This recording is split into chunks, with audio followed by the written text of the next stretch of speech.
దేవుడైన ప్రభు నామానికి వందనాలండి. నా ఆత్మీయులైన మీ అందరికీ కూడా దేవుని పేరిట హృదయపూర్వక వందనాలు చెల్లిస్తున్నాను. మరొక ధ్యానాంశం ద్వారా దేవుని వాక్యాన్ని ధ్యానించడానికి దేవుడిచ్చిన చక్కటి సమయాన్ని బట్టి దేవునికి మనం కృతజ్ఞతాస్తుతులు చెల్లించవలసిన వారమై ఉన్నాము. ఇది నా ధ్యానాంశంలో నేను తీసుకున్న వాక్య భాగము సామెతల గ్రంథము 24వ అధ్యాయము 16వ వచనమండి. నీతిమంతుడు 7 మార్లు పడినను తిరిగి లేచును, ఆపత్కాలమందు భక్తిహీనులు కూలుదురు. నీతిమంతుడైన వాడు పడిపోయే అవకాశం ఉందా అంటే ఇక్కడ వాక్యంలో చెప్పబడుతుంది 7 మార్లు పడినా సరే తిరిగి లేస్తాడు. అయితే నీతిమంతుడైన వాడు పడిపోతాడా అంటే పడిపోతాడని వాక్యం చెప్తుంది. పడిపోయినా ఏం చేస్తాడంటే తిరిగి లేస్తాడు. ఎలా లేస్తాడు అనేది ఇది నాన్న వాక్య ప్రకారంగా మనము నేర్చుకుందామండి. నీతిమంతుడైన వాడు నీతిగా, యథార్థంగా, పరిశుద్ధంగా జీవిస్తున్నంతసేపు కూడా సాతాను యొక్క గురి, ఫోకస్ అనేది ఆ వ్యక్తి పైన ఎక్కువ ఉంటుందండి. ఆ విధంగా గురి కలిగి ఉన్న సాతాను తన అనుచరుల్ని అనేక మందిని ప్రేరేపించి నీతిమంతుడి మీద అగ్ని బాణాలు, లేకుంటే అనేక అవమానాలతో, లేకుంటే నీతిమంతుడు ఏ విధంగా పడిపోతాడో అని నిరంతరము కూడా ఆ నీతిమంతుని చుట్టూనే తిరుగుతూ ఉంటుంది. తన ఆలోచనలు, తన అనుచరులు వీళ్ళందరినీ కూడా నీతిమంతుడి పైన ఎక్కువ ఫోకస్ పెట్టేలాగా సాతాను ప్రేరేపిస్తూ ఉంటాడు. అయితే మానవ సహజం కదండి మనిషి తప్పిపోవడం అనేది.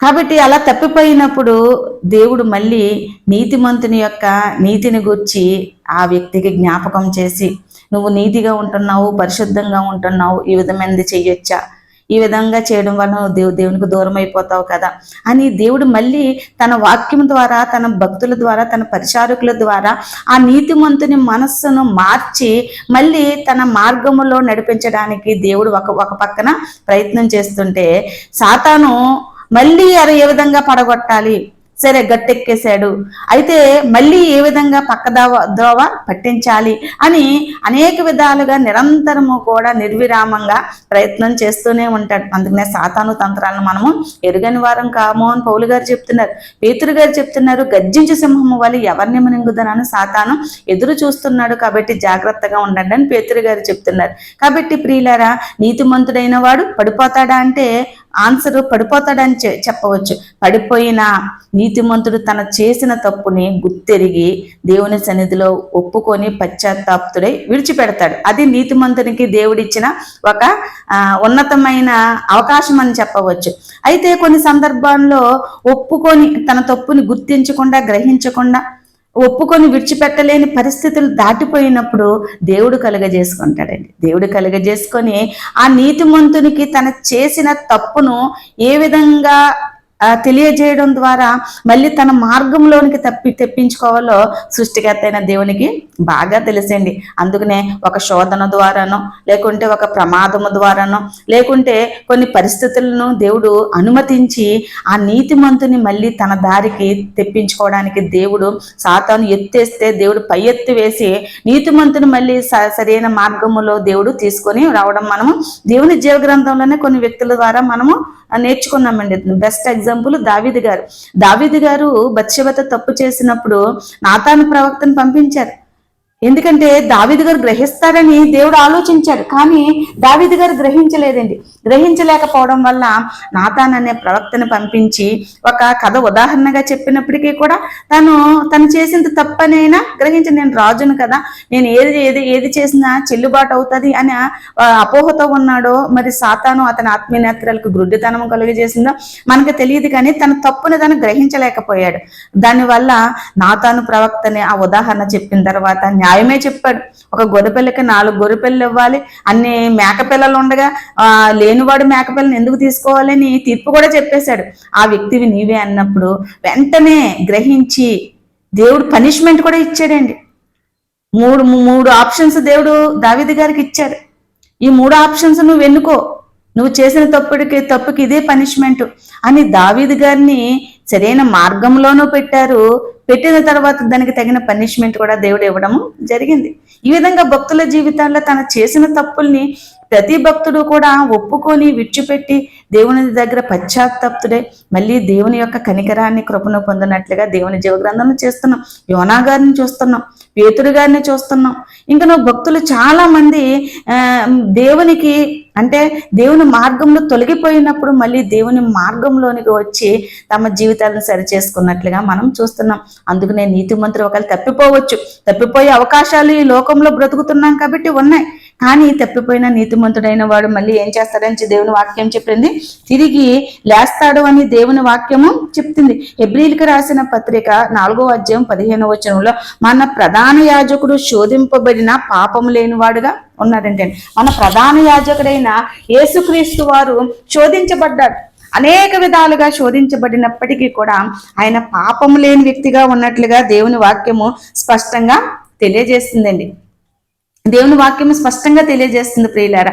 ఆయన ఈ పాపపు లోకంలోనే ఉంటూ పాపము లేనివాడుగా జీవించాడు, పాపం అంటుకోలేని వాడుగా జీవించాడు. అందుకనే శాస్త్రులు పరిసయ్యులు నువ్వు పాపం చేసిన వాడివి, నువ్వు అక్రమ సంబంధము వల్ల పుట్టిన వాడివి అని ఎన్నో విధాలుగా ఆయన మీద నిందలు వేస్తున్నప్పటికీ ఒకే ఒక్క మాట ఆయన పలికారండి, నాలో పాపం ఉన్నదని మీలో ఎవడు స్థాపించగలరు? ఎవడూ లేకపోయారు. అప్పటి నుండి ఇప్పటి వరకు కూడా దేవుని మీద ఎన్ని ఆరోపణలు చేసినప్పటికీ ఏది కూడా రుజువు కాలేదు, రుజువు కాబోదు కూడానండి. కాబట్టి నీతిమంతుడైన వాడు పడిపోయే అవకాశం ఉంది, కానీ నీతిమంతుడైన యేసుక్రీస్తు వారు మనలాంటి శరీరం, మనలాంటి ఆశలు కలిగి ఉన్నప్పటికీ కూడా ఆయన పడిపోని వ్యక్తిగా ఈ లోకములో ఉన్నంతసేపు ఉండనట్లుగా మనము చూస్తున్నాం. అంటే అది పాసిబుల్లా? నీతిమంతుడు అయిన వాడు పడిపోకుండా ఉండటం సాధ్యమవుతుందంటే అది ఇంపాసిబుల్ ఏమి కాదు, అది సాధ్యపడుతుంది. కానీ దానికి తగిన ప్రయత్నము, కృషి, నిగ్రహము ఇవన్నీ కూడా దేవుని మీద ఆధారపడగలిగినప్పుడు పడిపోయిన నీతిమంతుడు కూడా పరిపూర్ణుడిగా మారే అవకాశము యేసుక్రీస్తు వారిలో ఉంది ప్రియులారా. కాబట్టి ఇదేనా నీతిమంతుడైన వాడు పడిపోతాడా అంటే పడిపోతాడు, పడిపోయిన వాడు తిరిగి లేస్తాడా అంటే లేస్తాడు, తను గ్రహించడం ద్వారా తిరిగి లేస్తాడు. ఒకవేళ గ్రహించపోతే గ్రహించేటట్టు పరిస్థితుల్ని, అవకాశాలను కల్పించి, లేకుంటే వాక్యము ద్వారా, సేవకుల ద్వారా బుద్ధి చెప్పించి మళ్ళీ నీతిమంతులను మళ్ళీ తన మార్గంలోనికి తెచ్చుకోవడానికి యేసుక్రీస్తు వారు ఏమీ వెనకాడరండి. కాబట్టి మనము నీతిగా ఉండటం వల్ల మనము దేవుని అనుగ్రహానికి, కృపకు పాత్రలమవుతాము. అంతేకాకుండా పరిశుద్ధ మార్గంలో నడిచే అవకాశము దేవుడు మనకు కల్పిస్తాడు. అంతేకాకుండా పరిపూర్ణ స్థితిలోనికి మనం మళ్ళీ పడిపోకుండా పరిపూర్ణ స్థితిలోనికి తేవడానికి దేవుడు అనేక విధాలుగా మన పట్ల కృప చూపుతాడని ఈ వాక్యాన్ని బట్టి మనం అందరము కూడా జ్ఞాపకం చేసుకోవాలి. అందుకనే దేవుని మూలంగా 1 యోహాను పత్రికలో చెప్తున్నారు, 3వ అధ్యాయం 9వ వచనం, దేవుని మూలముగా పుడితే పాపము చేయడు. దేవుని మూలంగా పుట్టినవాడు ఏంటండి? పాపము చేయడు. దేవుని మూలముగా పుడితే లోకమును జయిస్తారు. దేవుని మూలముగా పుట్టడం వల్ల నీతిమంతులుగా, యథార్థవంతులంగా, పరిశుద్ధులంగా జీవించడం మాత్రమే కాదు, పాపము లేని వారుగా ఉంటాము. అంతే కూడా పాపాన్ని మనము జయించే వారుగా మనము ఉంటాము. ఎందుకంటే యేసుక్రీస్తు వారు ఈ లోకంలోనే ఉంటున్నంత కాలము కూడా పాపము లేనివాడుగా ఉన్నాడు. కాబట్టి మనము కూడా పాపం లేని వారంగా జీవించే అవకాశం దేవుడు మనకి కల్పిస్తాడు. అంతేకాకుండా రోమాపత్రికలో చెప్తున్నారు, మత్తయి సువార్తలండి 6వ అధ్యాయం 13వ వచనంలో, మమ్మల్ని శోధనలోకి తేక దుష్టుని నుండి తప్పించు, ఈ శోధనలో పడిపోయి మా నీతిని, మా పరిశుద్ధతను కోల్పోతామేమో తండ్రి అని పరలోక ప్రార్థన నేర్పించేటప్పుడు మమ్మల్ని శోధనలోకి తేక దుష్టుని నుండి తప్పించు అని దేవుని వాక్యం స్పష్టంగా చెబుతుంది ప్రియులారా. ఒకవేళ ఎన్ని శోధనలు మన జీవితంలో, శోధనల వెనకాల శోధనలు ఎదురవుతున్నప్పటికీ కూడా నీతిమంతులైన మనం అందరము కూడా సాతాను యొక్క కుయుక్తులను గ్రహించి నీతిమంతులుగా మన నీతిని, పరిశుద్ధతను కాపాడుకునే వారముగా మనం ఉండాలి. దానికి సహాయము దేవుడే మనకి కల్పిస్తాడు ప్రియులారా. దావీదు గారు ఒక చక్కని మాట మీకా గ్రంథంలో చెప్తున్నారు, 7వ అధ్యాయము 8వ వచనం 9వ వచనంలో, నేను పాపము చేశాను కావున దేవుని శిక్ష నా మీదకి వచ్చింది. ఎందుకంటే తను చేసిన పాపానికి పశ్చాత్తాప్తుడే ఎంతో కన్నీరు కార్చినట్లుగా, తన జీవితాంతం కూడా దేవుని యొక్క పాదాలు పట్టుకొని వేడుకున్నట్లుగా మనము దేవుని యొక్క కీర్తన గ్రంథంలో, నీ సోపుతో నా పాపములు కడు, హిమము కంటే తెల్లగా నన్ను పరిశుద్ధపరచు, దేవా నా యందు శుద్ధ హృదయము కలిగజే, నీ ఆత్మను నా యొద్ద నుండి తీసివేయకు, ఎన్ని వాక్యాలు కూడా దావీదు గారు పాపము చేసిన తర్వాత దేవుని పాదాలు పట్టుకొని బ్రతిమలాడుకుంటున్న సందర్భాలు మనము కీర్తన గ్రంథంలో చూస్తున్నాం. అందుకని మీకాలో కూడా ఆయన దావీదు గారు చెప్పింది, నేను పాపం చేశాను కానీ పాపము నుండి దేవుడు నన్ను విడిపిస్తాడు. అప్పటి వరకు సారీ అండి, అప్పటి వరకు ఆయన శిక్షను నేను భరిస్తాను అని తను చేసిన పాపాన్ని ఒప్పుకోవడం మాత్రమే కాకుండా దేవుని యొక్క శిక్షను కూడా ఆయన యాక్సెప్ట్ చేసినట్లుగా మనం చూస్తున్నాం. కాబట్టి నీతిమంతులైన మనము పడిపోయిన సందర్భాల్లో దేవుని యొక్క శిక్ష ఉంటుంది, దేవుని యొక్క క్షమాపణ కూడా ఉంటుంది. ఆ విధంగా నీతిమంతులైన వారు మ్యాక్సిమం మనము ఏం చేయాలంటే దేవుని యొక్క మార్గంలో నడవడానికే ప్రయత్నించాలి. ఎన్ని శోధనలు ఇబ్బందులు కలిగినప్పటికీ కూడా మన జీవితంలో దేవుని మార్గం నుండి తప్పిపోకుండా తొలగిపోకుండా నిత్యము దేవుణ్ణి వెంబడిస్తూ అనుసరిస్తున్న వారిగా ఉన్నట్లయితే దేవుని యొక్క గొప్ప సహాయం మనకి నిర్విరామంగా అందుతూ ఉంటుంది ప్రియులారా. కాబట్టి రోమపత్రిక 6:2 చెప్తున్నారు, పాపం విషయమై చనిపోయిన మనము ఎలాగో మళ్ళీ పాపంలో మనం జీవిస్తాం, పాపంలో మనం చనిపోయాము, మళ్ళీ పాపంలో మనము జీవించకూడదు. పడిపోయిన మనము మళ్ళీ మనం పడిపోకుండా మనము జాగ్రత్తగా చూసుకోవాలి. తను నిలబడతాననుకున్న వాడు పడిపోకుండా జాగ్రత్తగా చూసుకోమని పౌలు గారు చెప్తున్నారు. అవునండి, పడిపోయే అవకాశాలు ఉన్నాయి, పడిపోయాము, మళ్ళీ ఆ పడిపోకుండా లేకుంటే చేసిన తప్పుని మళ్ళీ రిపీట్ చేయకుండా మనం జాగ్రత్తగా మన విశ్వాస జీవితాన్ని కాపాడుకోవాలి. భక్తులందరూ కూడా తమ జీవితంలో మళ్ళీ చేసుకుంటూ రాలేదని తప్పులు. ఒకేసారి దావీదు బత్షెబా విషయంలో తప్ప ఏ విషయంలో కూడా దేవునికి ఇష్టంగా లేడు అని దేవుని వాక్యం స్పష్టంగా చెప్తుంది. మరి మనము నీతిమంతుడు 7 సార్లు కదా, ఎన్నోసార్లు మనం పడిపోతున్నాం, ఎన్నోసార్లు తొలగిపోతున్నాం, మాట ద్వారా, ప్రవర్తన ద్వారా, చూపుల ద్వారా అనేక విధాలుగా దేవుని యొక్క మార్గంలోని తొలగిపోతున్నాం. కానీ అలా రిపీట్ అవుతుంటే మనం ఇంకా అసంపూర్ణులమే, ఇంకా పరిపూర్ణత మనం సాధించలేదని గ్రహించాలి ప్రియులారా. ఒక్కసారి మనము నీతిమంతుడిగా జీవించినప్పుడు మళ్ళీ మనము త్రోవకు వెళ్ళకుండా, తప్పు దారికి మళ్ళకుండా, మళ్ళీ పడిపోకుండా, సాతానికి అవకాశం ఇవ్వకుండా, దేవుని నామం అవమానపరచబడకుండా నిరంతరము కూడా ప్రార్థన అనే ఆయుధంతో మనము ఈ తొట్టిళ్లపాటు అనేది మనము జయించాలి. అటువంటి విశ్వాసము, నమ్మకము మనము దేవుని పైన కలిగి ఉండాలి ప్రియులారా. అందుకనే దేవుని వాక్యంలో చెప్తున్నారు, యెహోవా నా చెయ్యి పట్టుకొని ఉన్నాడు కనుక నేను నేలను పడినను లేవలేక ఉన్నానని కీర్తన గ్రంథము 37:24 చెప్తున్నాడు. యెహోవా మన చెయ్యి పట్టుకుంటే మనం ఒకవేళ నేలకు పడిపోయినప్పటికీ, ఎన్ని శోధనలు మరణాపాయ స్థితికి వెళ్ళిపోయినప్పటికీ మనం తిరిగి లేవకుండా ఉండలేం. దేవుడు మనల్ని లేపగలిగే శక్తి ముందు, ఈ శోధనలను జయించి నిలబడగలిగే శక్తి సామర్థ్యాలు దేవుడు మనకి ఇస్తాడు. అందుకని యోహాను సువార్త 16:33 చెప్తున్నారు, లోకంలో మీకు శ్రమ కలుగును, ధైర్యం తెచ్చుకోండి, లోకాన్ని నేను జయించాను. ఈ లోకంలో మీ మీదే ఫోకస్ ఉంటుంది. మీరు నీతిగా పరిశుద్ధంగా జీవిస్తున్నారా, దేవుని కొరకు బ్రతుకుతున్నారా, దేవుని కొరకు ఎదురు చూస్తున్నారా, లోకం యొక్క ఫోకస్ అంతా మన మీద ఉంటుంది. కాబట్టి లోకంలో మీకు శ్రమలు కలుగుతాయి, అయినప్పటికీ మీరు ధైర్యం విడిచిపెట్టకుండా మీరు ఎలా ఉండాలండి, ధైర్యంగా ఉండాలి. నేను లోకాన్ని జయించాను కాబట్టి మీరు కూడా జయిస్తారు. అంతేకాకుండా అపొస్తలుల కార్యాలు 14:22 చెప్తున్నారు, అనేక శ్రమలు మనం అనుభవించి దేవుని రాజ్యంలో ప్రవేశించవలసిన వారమై ఉన్నాం. మనం ఎన్ని శ్రమలను, అనేక శ్రమలు అనుభవించి మనము దేవుని రాజ్యంలో ప్రవేశించాలి. ఎందుకంటే లోకంలో జీవిస్తున్న లోకం అంతా సాతాను ఆధీనంలో ఉంది. సాతాను యొక్క అనుచరులు హల్చల్ చేస్తున్నారు. మరి నీతిగా జీవిస్తున్న వారికి మరి ఉందా స్థానం అంటే లేదనే చెప్పాలి.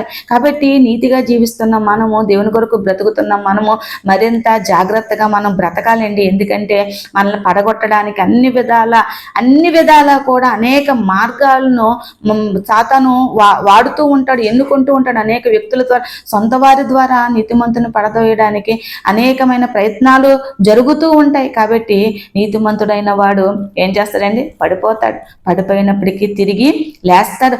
లేవకపోతే దేవుడే ఒక లెంపకాయ కొట్టి ఏం చేస్తాడండి, మళ్ళీ మనల్ని దేవుని మార్గంలోనికి నడిపిస్తాడు. పనిష్మెంట్ ద్వారానో, శిక్ష ద్వారానో, తెలియచేయడం ద్వారానో, ఏదో బలహీనత ద్వారానో తన చేసిన తప్పుని గ్రహించే అనుభవము దేవుడు నీతిమంతునికి కలిగిస్తాడు.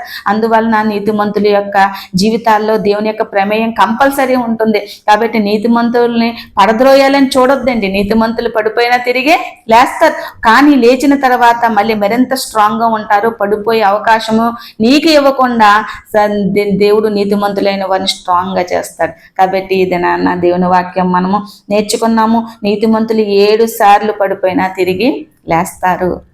అందుకనే దావీదు గారు తన చేసిన తప్పులన్నిటికీ కీర్తనల గ్రంథంలో ప్రభా నన్ను క్షమించు, నా పాపాలను కడుగు అంటున్నారు. అంతేకాకుండా కీర్తనల గ్రంథం 69:45 నీ కొరకు కనిపెట్టుకుని వారికి నా వల్ల సిగ్గు కలిగి నీకు ప్రభా, నేను నీతిమంతుడిగా ఉంటున్నప్పటికీ కూడా ఒకే ఒక తప్పిదం ద్వారా నీ దృష్టికి నేను దోషినయ్యాను ప్రభా.